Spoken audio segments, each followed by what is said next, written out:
termasuk hari ini di negara Republik Indonesia, kita juga merasakan hal yang serupa. Penjajahan yang dilakukan hari ini mungkin tak sama seperti yang dahulu. Dulu kita dijajah dan kita berperang. Tapi hari ini kita tidak lagi berperang dengan senjata, tapi kita berperang dengan akal fikiran. Lebih sulit berperang dengan otak, lebih sulit berperang dengan akal. Karena orang dijauhkan dari perilaku, akhlak, moral, dan kemanusiaan. Kita melihat dengan mata kepala kita sendiri. Hari ini kita dijajah oleh orang-orang asing yang ingin mengambil tempat kita, tapi kita tak mampu berbuat apa-apa. Kenapa? Karena mereka telah memegang ekonomi yang mereka punya, yang mereka inginkan sebagai satu simbol kekuatan.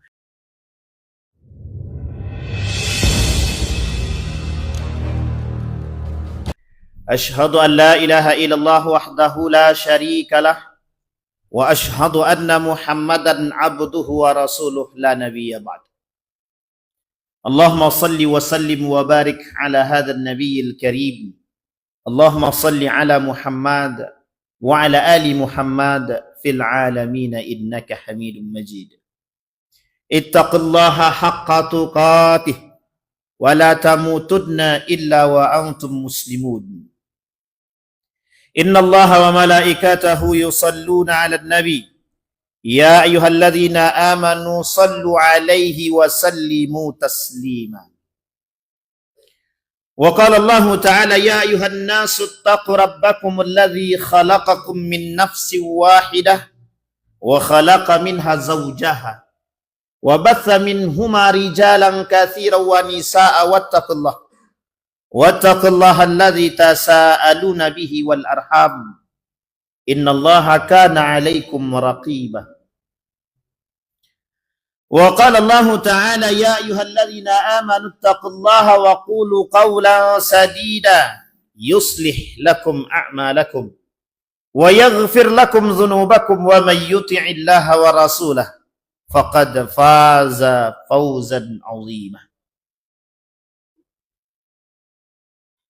Wa qala Allah ta'ala wa ibadur rahman alladzina yamshuna 'alal ardi hauna wa idza khatabahumul jahiluna qalu salama walladzina yaquluna rabbana asrif 'anna 'adzaba jahannam inna 'adzabaha kana gharama innaha sa'at mustaqarran wa muqama walladzina yunfiquna amwalahum fi sabilillahi sadaqallah.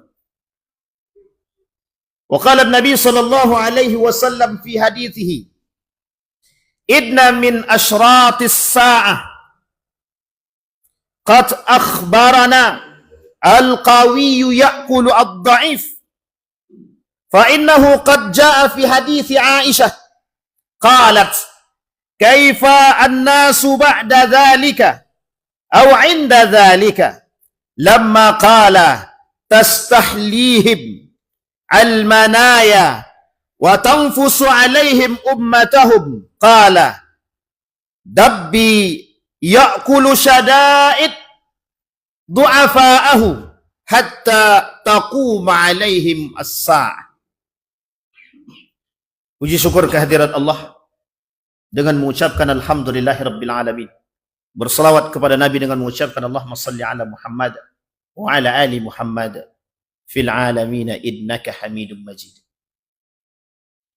Di dalam satu hadis baginda Nabi Muhammad sallallahu alaihi wasallam berkata, tidak akan terjadi hari kiamat sampai umatku akan mengikuti perbuatan dua golongan sedikit demi sedikit.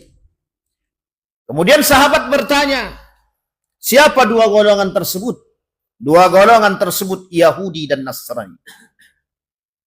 Perbuatan dua golongan ini, dua kelompok ini, Yahudi dan Nasrani, diikuti oleh sebagian besar orang-orang Muslim yang diidentikan di dalam Al-Quran.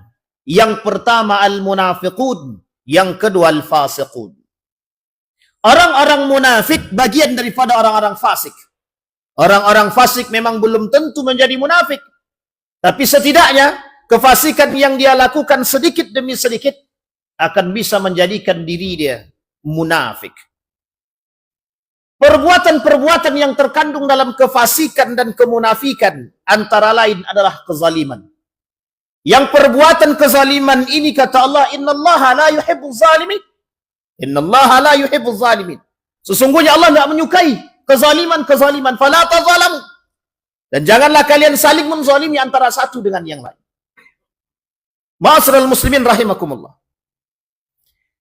Di dalam perkembangan peradaban Islam, setidaknya pada masa baginda Nabi Muhammad sallallahu alaihi wasallam sampai pada masa runtuhnya peradaban Islam di masa akhir daripada kepemimpinan Turki Utsmani atau khilafah Turki Utsmani, terjadi perbuatan kezaliman yang begitu besar yang dilakukan oleh orang kafir terhadap umat muslim, terhadap peradaban Islam.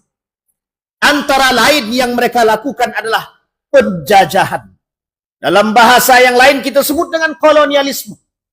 Terjadi di setiap negara yang memang negara tersebut ada Islamnya. Pengkerdilan terhadap agama Islam menjadi bentuk atau penjajahan bagi Islam. Penjajahan bagi orang-orang yang muslim adalah bagian daripada program yang dilakukan oleh Yahudi dan Nasrani atas kebencian yang mereka bangun.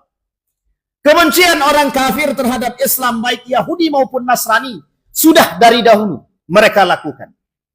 Tapi ternyata seorang doktor Adyan Husaini menuliskan dalam tulisannya, beliau berkata, terjadi kolonialisme atau penaklukan yang dilakukan oleh Yahudi. Terlepas dari itu agamanya Muslim ataupun non-Muslim. Yang penting mereka bukan Yahudi. Akan terjadi penaklukan dan kolonialisme terhadap itu tersebut. Karena mereka punya tujuan. Apa tujuan yang mereka inginkan? Penguasaan terhadap dunia dan penempatan tempat yang ada di Palestina. Setidaknya ada 3 kota kecil yang ada di Yerusalem, yang ada di bagian daripada negeri Syam. Salah satu di antara 3 tersebut yang disebut dengan Palestina dan Gaza, yang kelak menjadi cita-cita mereka untuk dibangun negeri Yahudi atau negara Yahudi atau Israel, atau lebih tepatnya Israel State. Tetapi pada hakikatnya mereka melakukan penjajahan dengan tanpa ada kemanusiaan. Tidak ada kemanusiaan yang mereka miliki. Karena ketika mereka melakukan perbuatan kezaliman, penjarahan, penjajahan, penaklukan, pengkhianatan, dan lain sebagainya yang mereka lakukan adalah tercantum di dalam kitab mereka.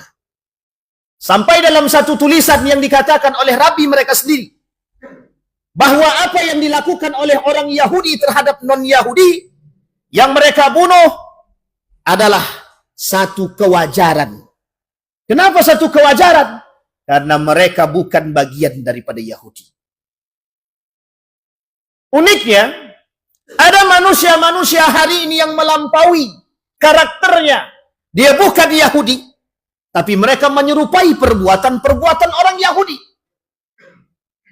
Sebutlah dengan perbuatan yang dilakukan oleh para penjajah dahulu. Merujuk kepada sejarah negara Republik Indonesia. Betapa kita dijajah. Setidaknya ada 2 negara yang pernah menjajah. Satu, Jepang. Yang kedua, Belanda. Bagaimana proses penjajahan yang mereka lakukan? Tapi tidak bisa kita lepas. Salah satu bentuk penjajahan yang mereka lakukan terhadap warga atau rakyat negara Republik Indonesia adalah negara mereka sendiri. Kebudayaan mereka. Agama mereka. Karena memang tujuan daripada penjajahan yang dilakukan oleh Belanda terhadap negara adalah lebih kepada gospel. Gospel diartikan sebagai agama. Jadi perang yang dilakukan oleh mereka dari dahulu adalah perang agama. Penjajahan yang mereka lakukan dari dahulu adalah penjajahan agama. Tapi sayang, Kita umat muslim terlambat sadar, tapi setidaknya kita sadar meskipun terlambat. Dr. Adrian Hussein mengatakan kolonialisme yang dilakukan oleh Yahudi bukan pada aspek tanah saja, tapi bagaimana hari ini sistem kolonialisme yang mereka lakukan menjajah dalam dunia pendidikan, masuk ke dalam dunia pendidikan. Bagaimana caranya? Menanamkan karakter-karakter liberalisme dan sekulerisme. Dalam bidang ekonomi, mereka tanamkan rasa rakus, mereka tanamkan keserakahan kepada mereka yang memiliki kekuatan, kepada mereka yang memiliki kekuasaan. Seperti yang dikatakan oleh baginda Nabi Muhammad SAW. Kata Nabi, kelak di akhir zaman sebagai salah satu tanda datangnya akhir zaman atau hari kiamat adalah munculnya di tengah umat manusia yang kuat menindas yang lemah.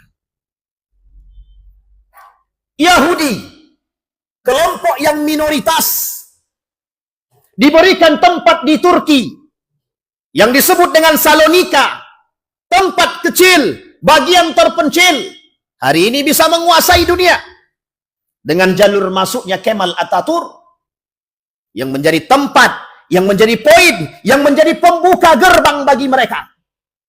Ketika penguasaan yang dilakukan oleh Kemal Atatürk, diberikan peluang bagi manusia-manusia pengkhianat, pembangkang, kaum Yahudi. Mereka kemudian menggerogoti dunia seperti yang mereka inginkan. Hari ini, semua mata dunia menyaksikan betapa kekuatan Yahudi minoritas berkuasa atas mayoritas. Umat muslim besar, umat manusia banyak. Tapi mengapa Yahudi berada di atas? Seperti yang terjadi di Jerman. Jumlah manusia 6 juta. Umat Yahudi yang berada di Jerman 298.000 lebih kurang. Tapi ternyata mereka mampu memegang ekonomi. Kekuatan mereka pegang terlebih dahulu. Ekonomi. Apa yang terjadi? Hari ini kita menyaksikan betapa Yahudi memiliki kekuatan ekonomi yang dahulu kita remehkan, yang sebagian daripada perbuatannya kita ikuti. Bahkan mereka menyerang kita dari berbagai macam arah, termasuk dari sisi ekonomi. Makanan-makanan yang kita makan semuanya, mayoritas, bahkan ribuan, berasal dari tangan mereka. Tujuannya apa? Meruntuhkan semangat juang yang ada dalam diri orang-orang beriman. Mereka ingin katakan kepada kita, kami tidak butuh kalian masuk kepada agama kami, tapi kami butuh kalian jauh daripada agama kami. Dr. Adrian Hussein juga mengatakan, betapa tidak peran kolonialisme dalam dunia pendidikan yang mereka lakukan, yang dilakukan oleh kaum Yahudi khususnya, di dalam dunia pendidikan, di dalam perguruan tinggi, menjauhkan orang-orang dari nilai-nilai adab, etika, dan norma-norma agama. Bahkan standar kualitas perguruan tinggi bukanlah iman, bukanlah ketakwaan, termasuk kampus-kampus Islam itu sendiri. Artinya apa? Penjajahan yang sudah mereka lakukan begitu mendalam dan sudah lama. 1925 runtuh Turki Utsmani, sampai hari ini kita merasakan bagaimana dampak daripada perbuatan yang dilakukan seorang penguasa berdarah Yahudi, Kemal Atatürk, yang memberikan peluang masuk terhadap Yahudi untuk menjajah dan melakukan kolonialisasi terhadap orang-orang Islam. Tapi sayang, umat muslim masih belum terbuka. Bahkan hari ini umat muslim justru ikut menjarah dan menjajah umat muslim itu sendiri. Dengan kekuatan yang mereka miliki, dengan kekuasaan yang mereka miliki, mereka menjajah saudara sendiri. Tapi kemudian mereka loyal kepada mereka, yang orang yang memberikan kesempatan kepada mereka. Ini unik. Ma'asyiral muslimin rahimakumullah. Maka kembali kami mengajak kepada kita semua. Mari buka mata kita lebar-lebar. Bagaimana hari ini minoritas-minoritas yang tak suka dengan kita, yang tidak memiliki rasa suka terhadap Islam, mereka mulai menjajah kita dengan peluang-peluang yang telah diberikan kepada mereka. Baik dari segi ekonomi, baik dari segi agama, baik dari segi kebudayaan, baik dari segi adat, baik dari segi pendidikan. Mereka masuk dalam semua lini. Hari ini kita butuh orang-orang beriman. Kita bukan butuh orang Islam, tapi kita butuh orang-orang beriman. Palestina, Yerusalem, Masjidil Aqsa, Baitul Maqdis, simbol kekuatan orang beriman. Penjajahan yang dilakukan oleh Yahudi, Israel, Zionis, bukan persoalan rakyat Palestina, tapi persoalan perperangan agama. Dimanapun, termasuk hari ini, di negara Republik Indonesia, kita juga merasakan hal yang serupa. Penjajahan yang dilakukan hari ini mungkin tak sama seperti yang dahulu. Dulu kita dijajah dan kita berperang. Tapi hari ini kita tidak lagi berperang dengan senjata, tapi kita berperang dengan akal fikiran. Lebih sulit berperang dengan otak, lebih sulit berperang dengan akal. Karena orang dijauhkan dari perilaku, akhlak, moral, dan kemanusiaan. Kita melihat dengan mata kepala kita sendiri. Hari ini kita dijajah oleh orang-orang asing yang ingin mengambil tempat kita, tapi kita tak mampu berbuat apa-apa. Kenapa? Karena mereka telah memegang ekonomi yang mereka punya, yang mereka inginkan sebagai satu simbol kekuatan. Uniknya, kesadaran itu dimiliki oleh orang beriman. Sadar, nampak, orang muslim menyaksikan. Tapi sayang, lagi-lagi, orang muslim tertidur. Ma'asyiral muslimin rahimakumullah. Maka tak salah ketika baginda Nabi Muhammad SAW mengatakan, kelak yang membuat Islam ini hilang adalah orang muslim itu sendiri. Kelak yang akan membuat Al-Quran ini asing di telinga orang beriman adalah umat muslim itu sendiri. La yabqal Islam illa ismuh, wa la yabqal Quran illa rasmuh. Andai saja Al-Quran dan Islam asing di telinga orang-orang muslim, apa tak lagi nilai-nilai yang lain justru akan semakin jauh. Jauhnya manusia dari nilai-nilai agama, maka jauhlah manusia dari nilai-nilai akhlak. Jauh manusia dari nilai-nilai agama, maka akan jauh manusia dari nilai-nilai keadilan. Maka jangan salah, ketika Nabi berkata kelak di akhir zaman tidak akan terjadi hari kiamat, sampai kalian akan menyaksikan ketidakadilan. Sedikit demi sedikit Allah pertontonkan kepada kita ketidakadilan. Yang kuat mendapatkan keadilan, yang lemah mendapatkan azab daripada kelemahan yang mereka miliki. Dan itu perkataan baginda Nabi Muhammad SAW. Apa yang membuat kita lemah? Apa yang membuat ketidakadilan merajalela? Karena nilai-nilai agama dipisahkan dari simbol kehidupan. Pendidikan dijauhkan dari nilai-nilai agama. Ekonomi dijauhkan dari nilai-nilai agama. Politik dijauhkan dari nilai-nilai agama. Semua dijauhkan dari nilai-nilai agama. Bahkan para dai diharamkan berbicara tentang politik di atas mimbar dengan alasan kalian dai bukan politikus, maka jangan berkata tentang politik. Padahal Islam mengajarkan kepada kita bagaimana berpolitik. Ini nilai-nilai agama yang diselewengkan, yang disimpangkan dari orang-orang beriman. Maka mari bersama kita kembalikan nilai-nilai yang hilang. Cukup lama kita tertidur. Dari 1925 sampai hari ini 2025. Cukup rasanya kita tidur. Cukup rasanya kita mengalami penjajahan.